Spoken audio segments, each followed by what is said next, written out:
ये जीवन एक रेल के समान है, जिस पर वहां जिस प्रकार रेल में टिकट की जरूरत है, यहाँ पर भी टिकट की जरूरत है। क्यों विनय जी, है ना? और टिकट क्या है कि अच्छे कर्मों की टिकट कटा लेना। ये मानव तन भगवान ने दे करके भेजा, अच्छे कर्म करना, सब करो। बोले दुकान जाना हमारा धर्म है, फैक्ट्री में जाना, ऑफिस में जाना, खेत में जाना, धन कमाना हमारा धर्म है, परिवार का बच्चों का पालन पोषण करना हमारा धर्म है, अच्छा मकान बना करके समाज में रहना हमारा धर्म है। लेकिन सब करते करते करते करते हमारा मन परमात्मा के चरणों में लगा रहे, ये मानव जीवन का परम धर्म है। जरूरी नहीं 6 घंटे बैठ के भजन करो। अरे तुम झाड़ू लगा रहे हो, झाड़ू लगाते लगाते भगवान को याद करो, कई सालों की मेहनत सफल हो रही है। क्यों जी चिंतामणि जी, है ना? कितने तारीख को स्थापना हो रही है अयोध्या में? हाँ, 22 जनवरी को। आप और हम सब लोग बड़े भाग्यशाली हैं कि ये दर्शन हम कर रहे हैं। कितने बलिदान दिए गए महाराज, मालूम आपको? कितने बलिदान दिए गए।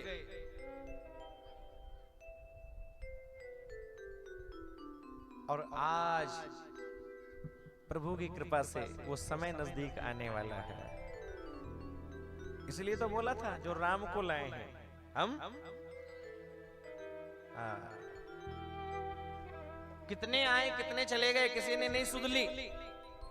आप सोच के देखो जरा, एक रिक्शे वाला होता है, उसकी धर्मपत्नी होती है, वो भी बोल देती है 2, 4, 5 साल में बोले सबके घर में सर ढकने के लिए छत है, अरे हमारे घर में टीन शेड तो लगवा। लेकिन आप सोच के देखो, मैया सीता भी बोलती होगी राम जी को, है ना? बोले तुम्हारा देश है ये हिंदुस्तान, ये भारत, लेकिन तुम्हारे देश में तुम्हारे पास रहने के लिए छत भी नहीं है। रोती होगी मैया सीता, किसी ने सुध नहीं ली। लेकिन अब प्रभु की कृपा हुई है। क्यों गोपाल भैया, कैसा सौभाग्य है आपका हमारा, इस दृश्य को हम देखेंगे। और जब 22 जनवरी आए, जो अयोध्या ना जा पाए, यहीं पर उत्सव मनाना, हर एक घर में कम से कम 11-11 दीपक घी के लगे, क्योंकि हमारे राम आ रहे हैं महाराज। बड़ा आनंद का समय होगा, पीढ़ियां याद करेंगी। ये 22 जनवरी 2024 इतिहास के स्वर्णिम अक्षरों में लिखा जाएगा। अब सोच के देखो, जिसका देश है उस देश के राजा को सर ढकने के लिए छत भी नहीं मिल रही थी, वो बन रहा है तो ऐसा भव्य मंदिर बन रहा है ना? और अभी तो देखना, आने वाले टाइम में कायाकल्प हो जाएगा। अभी एक बोल रहे थे महाराज जी मुझे, 3 साल पहले कोई बोल रहे थे, गुरुजी आपका वृंदावन में तो आश्रम है, एक 300 गज का प्लॉट आप अयोध्या में लीजिए। उस समय पूछा कितना रेट, बोले 10,000 रुपए में मिलेगा। और अभी 1.5-2 महीने पहले पूछा तो बोले गुरुजी अब तो 90,000 रुपए रेट हो गया उसका। 3-4 साल पहले 10,000 रुपए और 3.5 साल में तो 90,000 रेट हो गया। बोले अब मिलेगा नहीं 90,000 में भी, है ना? क्योंकि महाराज अयोध्या साक्षात श्री राम का घर है, साधारण स्थान नहीं है वृंदावन अयोध्या, ये तो भगवान का घर है। भाग्यशाली होते हैं वे लोग जो वहां का दर्शन कर पाते हैं। आइए कथा में प्रवेश करें। कहने का भाव क्या, मानव जीवन का परम धर्म है भगवान का भजन करना। ये खाना पीना सोना जगना उठना बैठना नहाना धोना, परिवार होना बच्चे होना और अंत में मर जाना, ये मानव जीवन का धर्म नहीं है। ये तो पशु पक्षियों के साथ भी होता है। पशु पक्षी खाते हैं पीते हैं, सोते हैं जगते हैं, उठते हैं बैठते हैं, परिवार उनका भी होता है, बच्चे उनके होते हैं और अंत में मर जाते हैं। क्या हमारा जन्म इसीलिए हुआ रामचरितमानस में लिखा कि बड़े भाग मानुष तन पावा, सुर दुर्लभ सद ग्रंथन गावा। बड़े भाग्य से मानव का शरीर मिला है।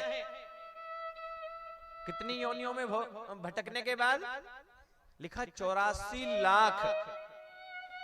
लाख योनियों में भटकने के बाद मानव का शरीर मिला। और ये मानव का शरीर केवल भोग भोगने के लिए नहीं है, ये तो भगवान का भजन करने के लिए है। अपने गृहस्थ का भी पालन करो, परिवार का पालन पोषण करना भी धर्म है, पत्नी का बच्चों का ध्यान रखना भी धर्म है, लेकिन सब करते करते मन परमात्मा के चरणों में लगा रहे। तुम घर पे झाड़ू निकाल रहे हो, पोछा लगा रहे हो, रोटी बना रहे हो, हैं? दाल भात बना रहे हो, तो भगवान का भजन करो। दुकान पर जा रहे हो, ऑफिस में जा रहे हो, फैक्ट्री में जा रहे हो, हमेशा भगवान का स्मरण होता रहे। ये मानव जीवन का परम धर्म है। और कहते हैं मानव जीवन पाकर भी भजन नहीं किया तो अभी नहीं तो क्यों गणेश दास वैष्णव जी, सही है ना? अभी भी भजन नहीं किया तो फिर कभी नहीं। बड़ी सेवा कर रहे हैं महाराज। कल बोल रहे थे, बोले कल आपके लिए टमाटर की चटनी बनवाएंगे बढ़िया। हाँ बनवाओ, अच्छी चटनी बना रहे हैं महाराज। हमारे अशोक जी तो मगन हो गए आज। और गोपाल जी ये बैठे, बोले थोड़ा सा जरा, हाँ बोलो राधे राधे। बोला थोड़ा रोटी को थोड़ा करारी करो। और वो माता जी ऐसी करारी कर लाई, बोले टूटे ही ना। बोले कर ले बात, बोलो और करारी करवाते। बोलो राधे राधे राधे राधे। अब पूछ रही थी, बोले और करारी करनी है, बोले बस।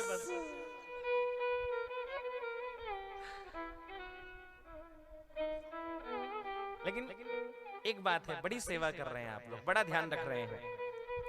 देखो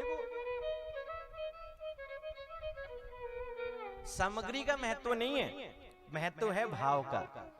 आप लोग कितने प्रेम से, कितने आनंद से सेवा में लगे हैं। मैं देख रहा हूं हमारी माताएं, बहनें, भाई। अब पूछ रहे थे गुरुजी सब अच्छा तो लग रहा है ना, कोई कमी तो नहीं है, बार बार पूछते हैं।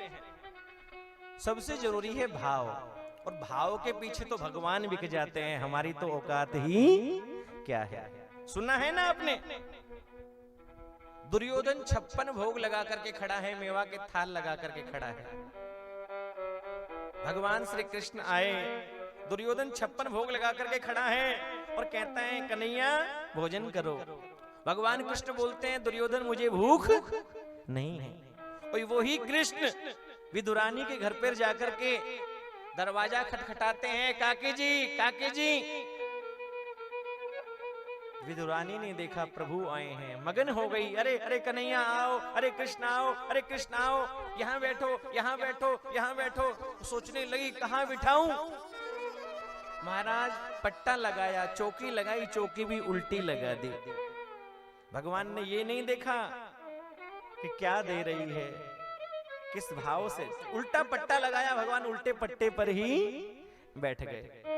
और अपने पेट पर हाथ फेर करके भगवान बोलते हैं काकी जी मोकू भूख लगी है। 2 मिनट पहले विदुर के 56 भोग को मना करके आते हैं मुझे भूख नहीं है, और 2 मिनट बाद विदुरानी के घर पे आकर के बोलते हैं काकी जी मोकू भूख लगी है। विदुरानी ने देखा घर में कुछ नहीं है, रसोई घर में गई और जाकर के देखा तो कुछ नहीं मिला, केले के फल मिले।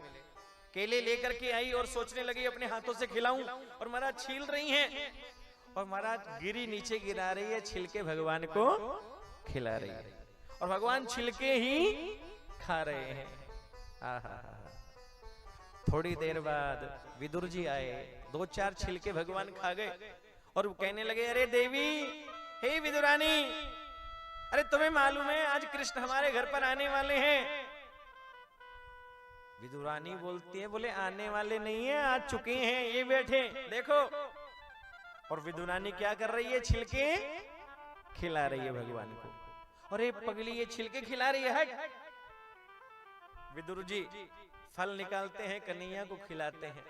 कन्हैया बोलते हैं काका जी जो स्वाद छिलके में आ रहा था अब वो इस फल में नहीं आ रहा।